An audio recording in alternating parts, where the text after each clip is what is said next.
All right. Hey, everybody. This is Andrew Marinis in Nashville, Tennessee. I'm the author of Singled Out, which is a biography of Glenn Burke. And I'm really excited to be here with Dave Jordan, who's the author, along with Dave Parker, of the new book, COBRA, which just came out this week.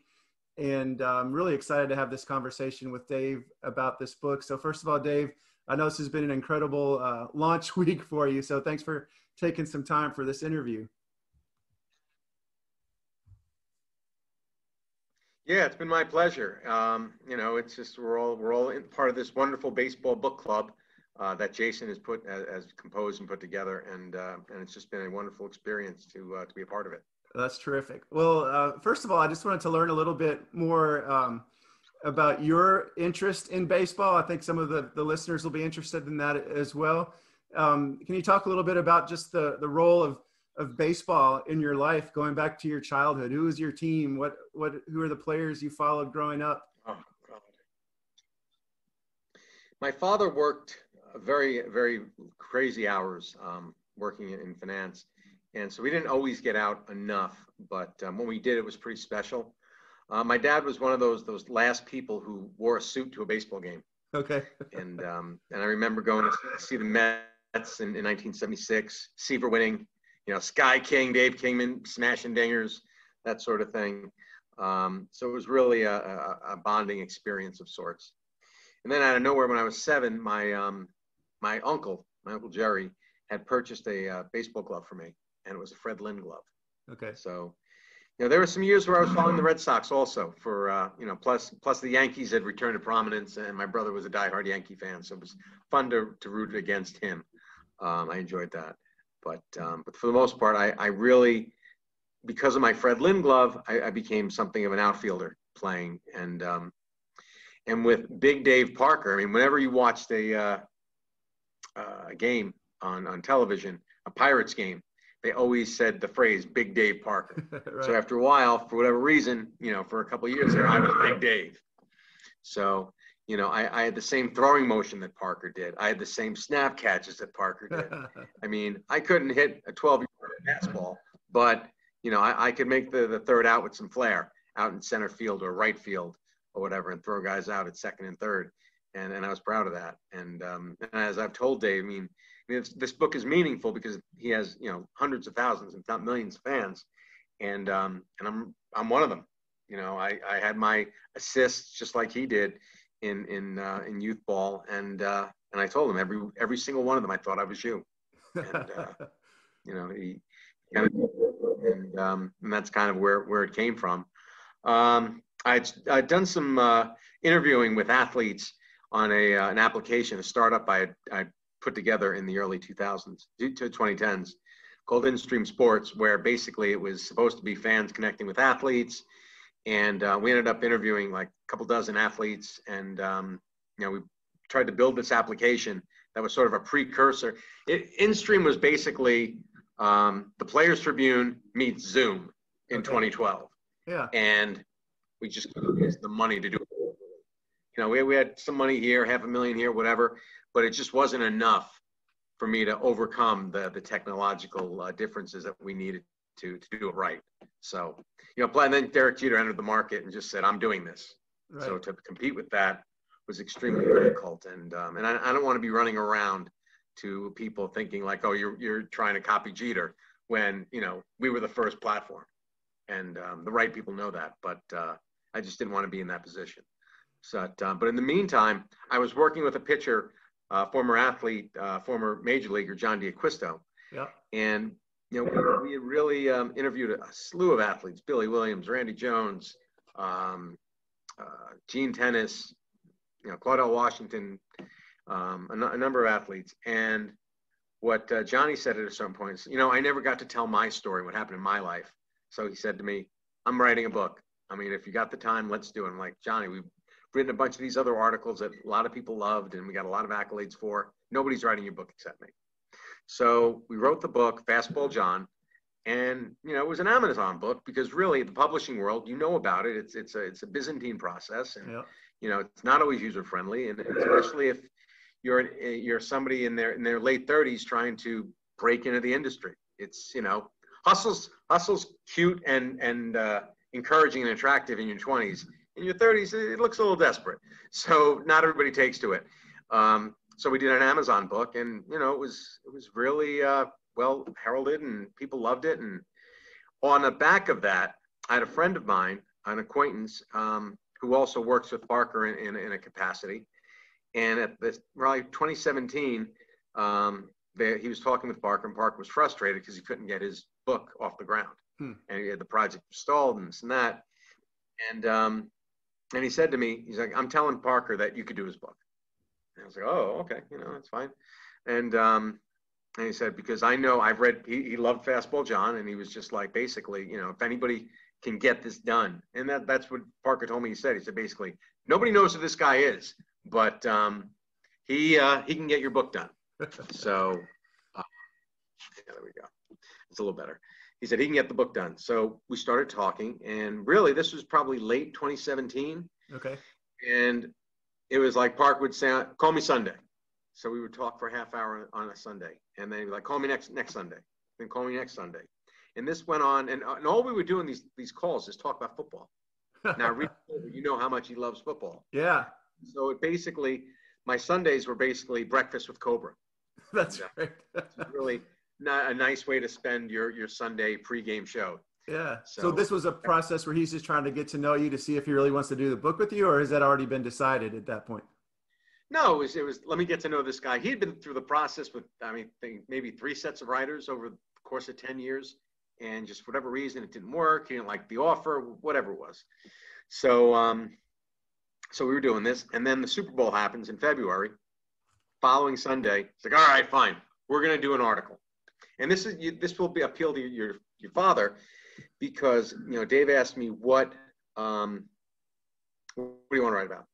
And I said to him, I've always been obsessed with the politics of right field in the wake of Clemente's passing. Yes. What happened there? What was that about? Obviously it's a horrible, tragedy and all that, but, the subjective decision-making, what manager Bill Verdon had to do at the time, the pressures that he was dealing with. The Pirates, as you well know, won the World Series in '71. Danny Murtaugh steps aside for health reasons, and Bill Verdon comes in, doesn't get to the World Series. So even though the Pirates had an amazing 1972 season and the NLCS went to the 9th inning, Game 5, he still had a lot to prove. So there was enormous pressure under Bill Verdon as well, So at that point, Dave's like, I know all about that. And there was a lot of issues, which, as you know, in COBRA, we would put that together. And there was Parker, who was killing the ball. It was clear he could hit major league pitching. You had Richie Zisk, who was out of options, and the Pirates didn't know what to do with him. You had Stargell in left field, who loved playing left field.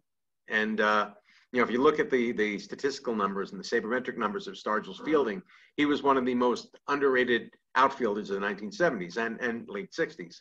Mm-hmm. You had Al Oliver, who wanted to play center field, wanted no part of first base, and they were trying to figure out what was the deal with right field. But the management had decided that Milt May could probably provide some pop behind the plate. And the guy ends up hitting 7 home runs in the spring of '73. So he basically, verified any thoughts of management of making that switch. Sangy goes to right field, and it's a tough defensive adjustment for him, obviously. But he does hit 364 in the first month of April. So they're all thinking this might work. But besides that, they basically, they kept Zisk because he couldn't go through waivers. And the mistake the Pirates made, specifically Pete Peterson, the farm director, was that he didn't just come out and tell Parker, look, there's no room at the inn. Right. We're out of room. You have to just sit still. And even if they paid him a little extra or something, they shouldn't have said, you're not ready yet. They should have said, we've got a personnel issue here. Stick with us, indulge us for a couple of months. We will take care of you. And that's what Joe Brown said eventually when Parker forced their hand. But for the most part, they just tried to finesse Parker, and there's no finessing Parkway. You're not doing that. Right. So he ends up going to the minors, and the story kind of goes from there. Yeah. What was his motivation for even wanting to tell his story in a book form? What did you learn about that? Dave was tired of people saying things like, "Oh, it's all about the drug trials and this and that, and he's not a Hall of Famer." And Dave Parker wanted to illustrate why he was a legendary player, and he wanted to show people his contributions to Major League Baseball. You have so many folks who, when they talk about the Hall of Fame, they only use one criteria: your playing record. That's it. When the actual rules of the voting of the voters for enshrinement in the National Baseball Hall of Fame, there's 6 criteria, and one of them is your playing record, your statistics. Another one is your playing ability, and people don't think about that very often. But Dave Parker was probably the most talented, purely talented player in baseball during the 1970s. And I mean, you're looking at a guy who was drafted as a catcher. He never put on an outfielder's glove until the age of 19. And 7 years later, he's putting up a defensive statistic in right field that hasn't been touched in 43 years. Now you're talking, 4 decades of advancements in nutrition and conditioning and exercise and less bad habits.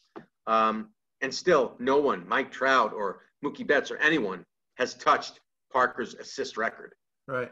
In many ways, just like Roger Maris has a singular offensive record that he's known for, Dave Parker's, in my view, like the defensive Roger Maris of the Roger Maris of defensive right field for what he did and what he created.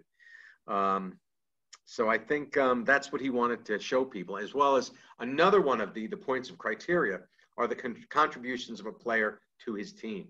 Mm-hmm. Parker wanted to illustrate how he handled the younger personnel on the teams at the latter part of his career. Now, you look at, say, the Cincinnati Reds. Basically, when Parker arrives, they're on the verge of their 3rd owner in 4 years. I mean, with everything that's gone on with expansion in Major League Baseball, I think that's a record that still stands. Even with everything going on with the Marlins, Montreal, whatever, that's a record that still stands. And I think that for the most part, it was really, he wanted to show how he raised those kids, how he raised Eric Davis, how he raised Cal Daniels, right, the most underrated hitter of the late 80s, early 90s, by the way, and Barry Larkin, who became a Hall of Famer. And when you speak with these guys, I mean, Barry Larkin insisted Parker not only come to Cooperstown with him and stay with him for the weekend. When Larkin had his speech, he made sure that Parker sat up front, and he said to the thousands of people in the audience that Dave Parker basically raised me. So when you go back and you listen to some of the induction speeches, it's not often. I mean, like Frank Thomas had an incredible speech, but he thanked 36 ball players. He didn't Right. single out one single guy. Not to disparage Harold Baines, but he didn't single out Harold Baines. And Wade Boggs didn't single out Dwight Evans or anything like that. So it's really, he had an impact on these players. And we're talking about Gary Sheffield. Bud Selig basically hired Dave Parker, signed him to a 2-year deal, 2-year contract to basically raise Gary Sheffield. And also Tony La Russa had Sandy Alderson acquire Dave Parker to manage Jose Canseco and Mark McGwire. Yeah. So, and I have an actual quote on that too. Basically, La Russa said that, we brought in Dave Parker because he's the only one who can smack Jose and Mark in the head and get away with it. So it's gonna mess with the guy who swings a sledgehammer in the on-deck circle, I guess. Right? Nah, exactly. Well, yeah, looking at his stats, I mean, I was shocked. I hadn't paid that close of attention to what the Hall of Fame voting had been for Parker, but never got more than 25% of the vote. A guy with that assist record you mentioned, 2,700 hits, over 300 homers, 290 lifetime average, 7-time All-Star, 3-time Silver Slugger, win a World Series, MVP. I mean, hopefully this book, I mean, maybe he'll have another shot, right? If he gets a new life thanks to your book. I mean, that's not – that would be great. That'd be fantastic, and he still wakes up every morning in the COBRA. He's the COBRA. And he can go to a party in Cooperstown and walk in and he's among peers. Mm-hmm. And they all know it. He knows it. And, but still, you still want that. You still want it if it's there, But I think that the mentality of the Hall of Fame analysis exercise should be, fixed up a little bit. Look at it this way. We talk a lot about war. Let me give you an example. Mike Mussina's WAR in 2011 was 74. 3 years after he retired, it was 74. It's 83 now. I don't believe WAR is supposed to be a living organism. Right. And if it is, that's fine.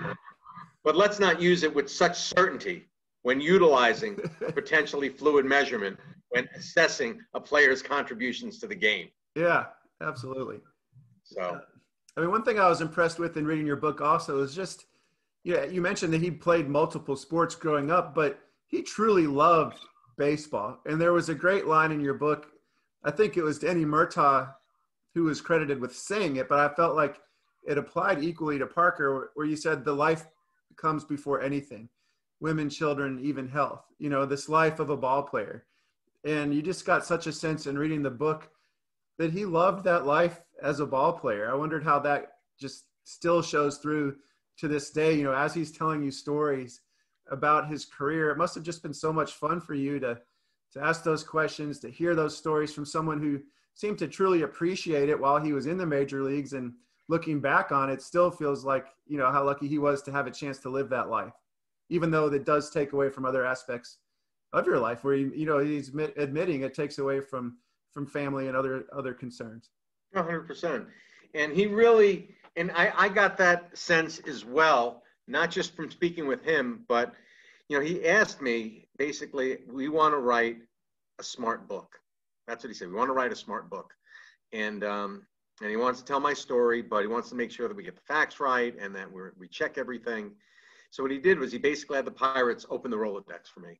And as you can see, each chapter is introduced by a Pirates player or a Reds player or an Oakland A's player or executives, managers, his agent. So basically, I interviewed close to between 70 and 75 players, agents, managers, executives, high school teammates, teachers, coaches, and his guidance counselor, Mrs. Kugel. So really, it was backed up. It's not super Jeff Pearlman level research, but it's pretty close. I fell into a number of newspapers.com rabbit holes. I'll leave it at that. Yeah, those are the best. Yeah, and I know what you're saying about Pearlman, who will interview the guy that was the assistant student trainer on the other team when Parker played against him, right? The other team, yeah, exactly. We came kind of close to that. Okay. How does that process work, though? When you're working with someone, on writing a book? I haven't done that yet. I'd like to do it someday, but obviously you're doing your own independent research. You're interviewing him. Can you take us through behind the curtain on how that process works in writing an autobiography for someone? It's his story. That's the first thing. That's the sentence that stands above my computer in my office. It's his story. Mm-hmm. So we want to make sure that he doesn't say oh yeah, this happened in Houston, but it was actually in Chicago, or this happened in Los Angeles, but actually happened in New York. Those kinds of things. It's a lot of making sure that we avoid all the potholes. Right. It's his story. I'm kind of driving the car, and he's telling me where he wants to go. Okay. And does he have a phenomenal memory? There were some details in the book that I was just so impressed by, surprised by, remembering that someone ordered spaghetti, at a dinner, or what song was playing at a certain moment, and I thought that added a level of detail to the book that was really interesting. But how did you discover those types of details? Well, basically, it was a mechanism I used, and I got it from Johnny D'Acquisto and Fastball John, that we started, listening to music to open up memory boxes. Okay. If you hear Satisfaction by the Stones, you might have heard that yesterday. If I play you Stumbling In by Suzi Quatro, you haven't heard that. You most likely haven't heard that, unless you're a Bushwick hipster. You haven't heard that in decades. So, so I found a lot of songs that were super popular for 3 weeks you never heard them again, you know? Yeah. And so we would go to that, and we found a lot of really deep track R&B songs that were very popular that might have shown up on Soul Train or something like that, and then just fell off the face of the earth a month later. Yeah. And that would take him back to a specific moment that he remembered. That's really cool.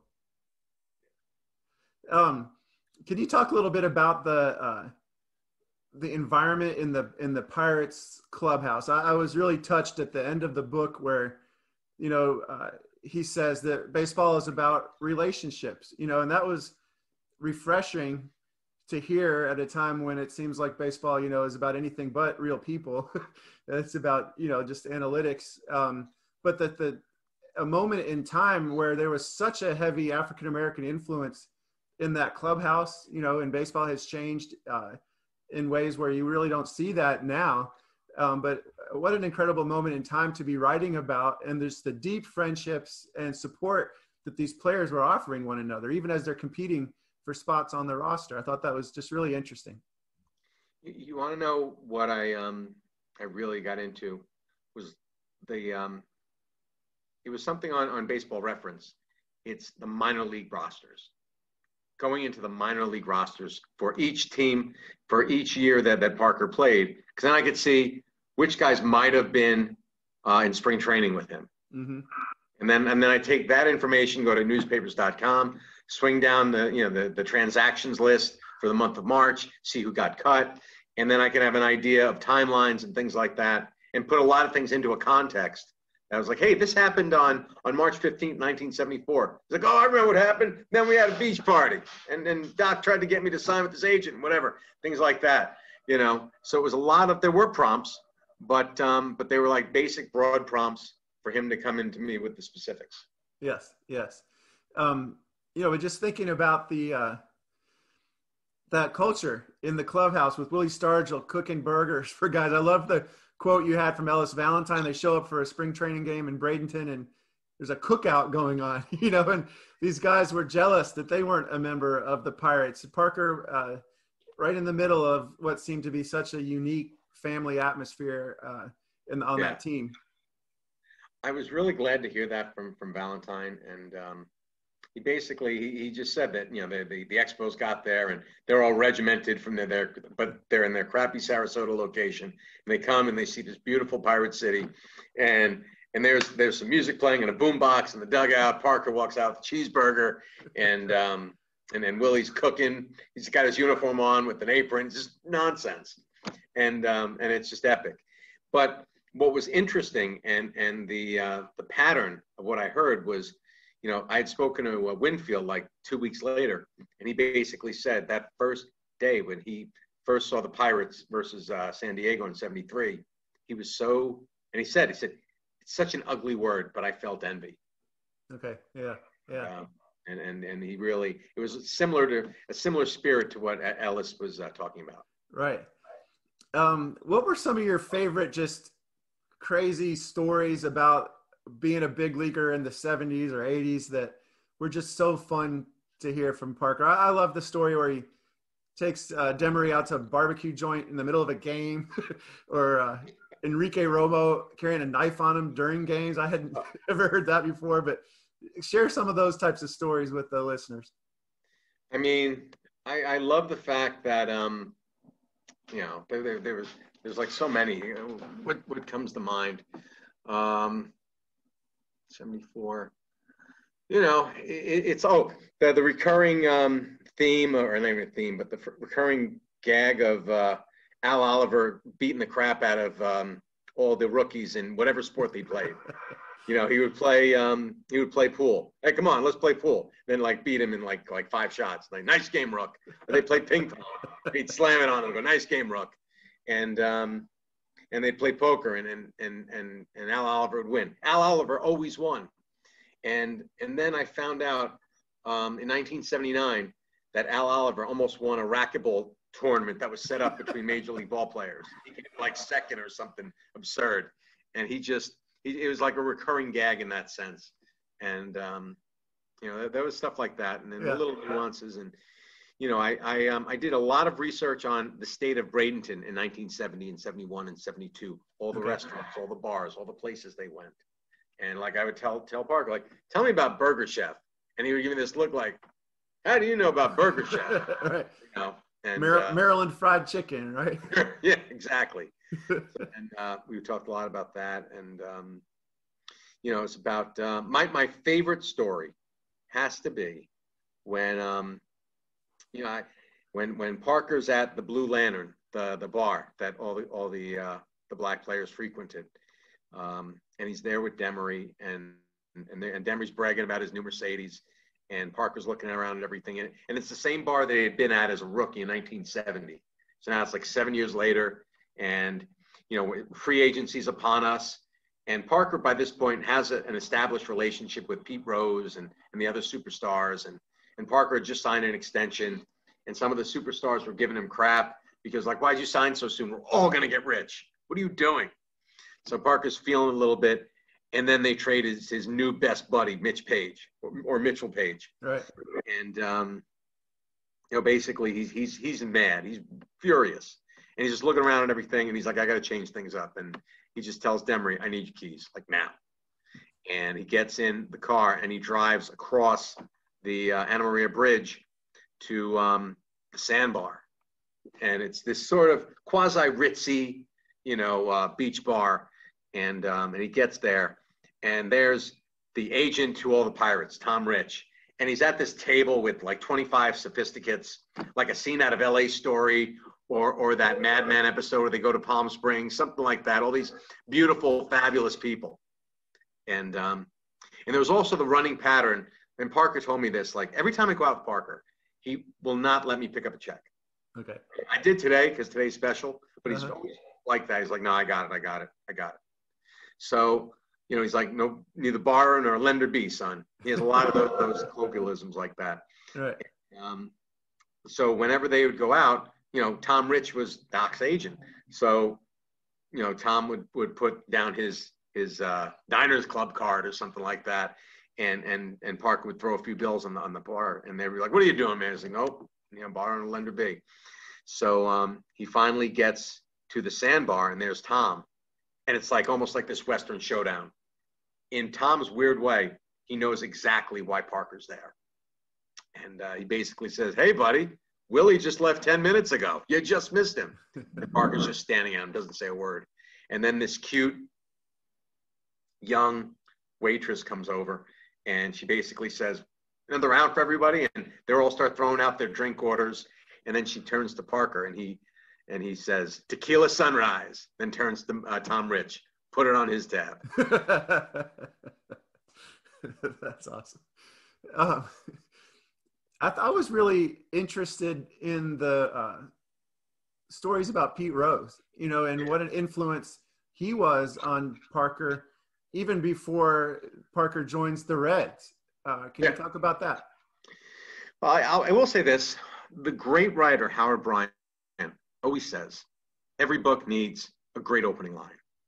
My father, who is this voracious reader, and every time I see him, he talks about every book has a great opening line. Moby Dick, I am Ishmael. David Copperfield, I was born. And he looks at me, he's like, what's your opening line going to be? And we talked about it. And Parker, I was always the intersection of Parker and Pete Rose, I think, is something that I'm shocked that other books haven't really covered. The writer, Mike Sokolov, I believe his name is, he wrote The Ticket Out, which was one of my favorites back in the day. He wrote a book on Pete Rose, and he covered some of the relationship between Parker and Pete Rose very, very well. And now I wanted to dig into that a little bit more. So when we talked about, and when I realized that the drug trials began, or when Parker was to testify in the drug trials on the day that Pete Rose was poised to break the record, I knew how we were going to open the book. Yeah. And I asked Parker about how he felt that day. I felt so bad. I felt so bad getting dressed, knowing that I was the distraction to Pete Rose's day. It was his special day, and I'm taking up space on the front page. So we talked about it, and it was like that. If that's how you feel, what's in your mind? And he basically, Parker wasn't the kind of guy who would say it out loud back then. He's a younger person, but he basically felt sorry. He felt sorry. Mm-hmm. So how do you take the greatest apology in baseball history and turn it on its ear? And that's our opening line. Yeah, that's fantastic. And that was an admiration he had for Rose going back to the days that Dave was growing up across the street from Crosley Field, right? I mean, yeah. A Reds fan. I love the story. Can you tell the story about when he met Vada Pinson and Frank Robinson? Oh, the Rock Wars. Yeah. When Parker first told me, I went, like, what do you mean Rock Wars? What is that? Is that some kind of Guitar Hero thing circa 1960? I mean, what are Rock Wars? And he's like, no, it's what it is we threw rocks at each other. And so I was like, okay. So they were having a rock war, and if you have a rock war in a parking lot, you're going to hit some cars. And they came very close, I believe, to hitting the red Cadillac, and they just hear this voice, and the voice is like, what the heck you kids doing? And they look up, and it's Frank Robinson, and Vada Pinson's like his right-hand man standing there like, yeah, what are you doing? And then one of the kids, we're playing baseball. And then Vada Pinson's like, with rocks? And then Parker said, we're just playing. And how kids are. They're caught, but they own the lie. And then they're going to play it out to its, to volition. And Parker's just like, we're just playing. And we're playing baseball. And then Frank Robinson just shakes his head, goes into the back of his car, and he has all this equipment in there. So it's throwing out balls and bats and gloves, and everything. And he just scolds the kids in classic Frank Robinson face, stop playing with rocks. And then they leave. But the big thing was, while all the kids are grabbing they're grabbing all the equipment like it's some kind of baseball piñata, right. Parker's just staring at Frank Robinson about the largesse that he created for these children, and it made a huge impact on it. One of the things you address in the book also is the racism that Dave Parker experienced as a major league ball player. Can you talk a little bit about what he experienced and how he dealt with it? It was a confluence of factors. He was dealing with the return of his football injury from high school. He had tore his knees up pretty badly as a senior in two situations. He underwent two surgeries, which cost him his senior year of baseball. But the doctor on the second surgery basically said, your football career is done. It's over. But you can play baseball. This is going to haunt you at some point. And so Parker always had that in the back of his head that, this might end at some point. So I'm gonna play everything. I'm gonna do everything I can, and I'm gonna just go full throttle, step on the gas with everything I do. And it kind of caught up to him in 78, 79. But what really hurt him, what truly hurt him, was the fact that once he signed the contract, it seemed like a certain portion of the fans turned on him.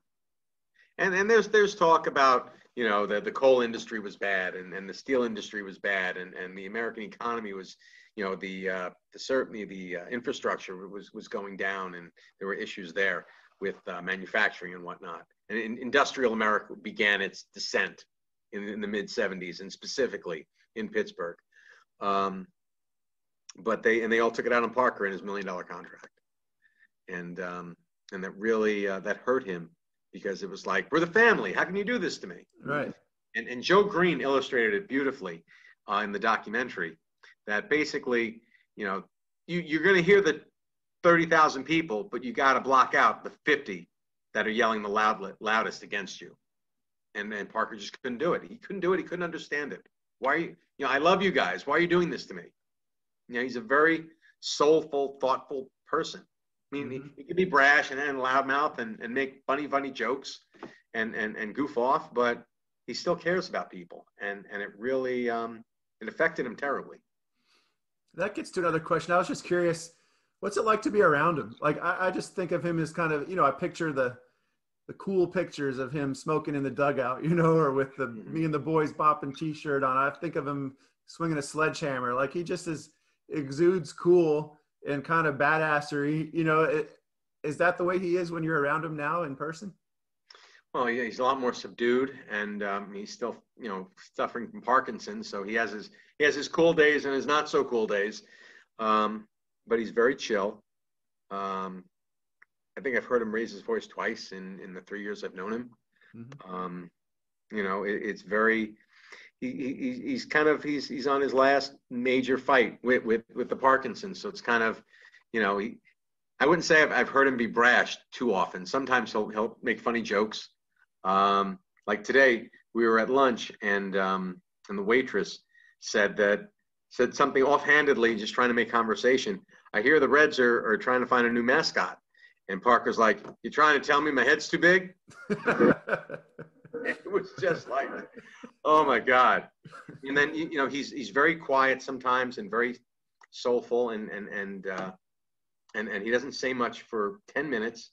And then he breaks out something like that. So, oh, there's Parkway. He's right there. Yeah. So, he's very cool. Yeah. And what are you hoping for his sake that comes to him as a result of his story being out there and so many people learning it now and his name being back in the culture? I think that people will understand what his contributions are and were to the game of baseball, and what he brought to this game. I think that he'll be happy that some of his teammates will be admired even more than they have been, and some will even be discovered more than they have been. Like yesterday, a baseball writer was talking about Charlie Boo on Twitter. Okay. And I think that's fantastic. That was part of it. Parker wanted to spread some sunshine on some of the fellas. Bill Flowers was this tremendous athlete that the Cleveland Indians organization just ruined. And it was such a sad thing. Here's a guy who was drafted. He was, I think, 25 or 26th overall, second rounder, 1970. And he was one of the top ball players in single A in 71.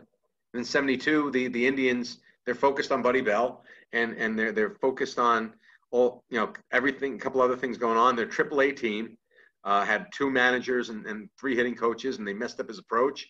And then the worst thing of all, they drafted Rick Manning. So, that wasn't bad for Rick Manning, but for the most part, they decided right then and there, we have our center fielder of the future. Yeah. Well, I think you guys did a great job then of shining a light on some of those lesser remembered or known players. I was really interested in, how much attention was spent on spring training in the book. I thought that was all really interesting, and the tension that was there, but the great friendships, the hanging out that was happening, and also his minor league days. And I know those guys are going to really appreciate having their names and their story told as well. Well, it was good. And in many ways, it gave us a kind of a touchstone when people wanted to know how deep and how serious we were about this. There were a couple of, and I'm not going to give away this storyline, but there were a couple of major leaguers, some of Parker's teammates were like, how deep you guys going? And I said, I got two words for you: Zellman Jack. Yeah. And when I said, they're like, oh wow. They're like, I haven't heard that name in 50 years. Mm-hmm. And they got quiet for a good minute after I said that. Other part I thought was really hilarious was just the barbs between Parker and Phil Garner. Yeah. They really care about one another and each other. And it's that came from a really weird place again with the Mitch Page trade. And that whole thing with Parker and Garner began from day one. And Garner's such a bright dude. And I was lucky to spend some time with him to hear some of the other things that went on between them. And it really brought a different kind of energy that there was a curiosity about what the Chuck Tanner era was going to be like. And having Garner there made it obvious that things were going to be okay. Yeah. Well, Dave, I know this has been a really busy last few days for you. Hopefully it continues to be a busy month and baseball season ahead for both you and Dave Parker. For listeners, readers who are interested in the book, buy it. It's a great book. But how can they follow you on social media and the web if they want to keep track of what's going on with the book? You can find me on Twitter at InStream Sports. I keep the legacy name up because I still want to keep that going to some degree, and I'm proud of what we accomplished with that. But you can find me at InStream Sports on Twitter and Facebook every now and then as well. I'm there. But you can find the book in Amazon, obviously, and Barnes and Noble. And we're trying to get to as many bookstores as we can. For the most part, we're having a book signing on Saturday, April 3rd at Great American Ballpark at 1 o'clock ahead of their game against the St. Louis Cardinals. And you can also go to Nebraska Press and find the book there as well. Oh, that's fantastic. Well, I'll say also, if people have the book, they're reading it, take a picture of it, share it on Twitter or Facebook. That word of mouth really means so much right now, especially during this COVID period where as authors, we can't really get out there as much as we would like to. So anytime anyone shares the word about these books, we really appreciate it. Well, Dave, is there anything else that you wanted to share about the book or about anything else that you have going on? I mean, right now it's Parker 24/7 for the better part of a few months, as you know, with this journey. And we're just trying to get people out there to see what Dave Parker's vision for the peak of black baseball was like. And with everything that's going on in the culture right now, for people to understand what these guys went through and the love that they had for one another. And it really was a deep affection. And, we were so thrilled to speak with so many minor league ball players and to hear their views and their insights on what the time was like. And, a book that really began, I'll tell you this much, it began as a story of Parker and his guidance counselor. Mm-hmm. And that was a friendship that's lasted over 50 years. And the more I spoke with his teammates is when I realized that the relationships aspect of the story was really the driver. And there really aren't that many. I mean, Eric Sherman did that wonderful, After the Miracle book that was really great, talking about, relationships between players, but ultimately, the book at its core is a story about the relationships we make, the relationships we break, and how these interpersonal transactions form us as we move forward in life. Mm-hmm. That's what I want people to take away from the book. All right. Well, that's a great message. And I really enjoyed reading the book. I encourage everybody to get out there and buy it and read it. So thank you so much, Dave. This has been a lot of fun. No, it definitely was. Andrew, thank you for taking the time to do it. My pleasure. Take care now. You too.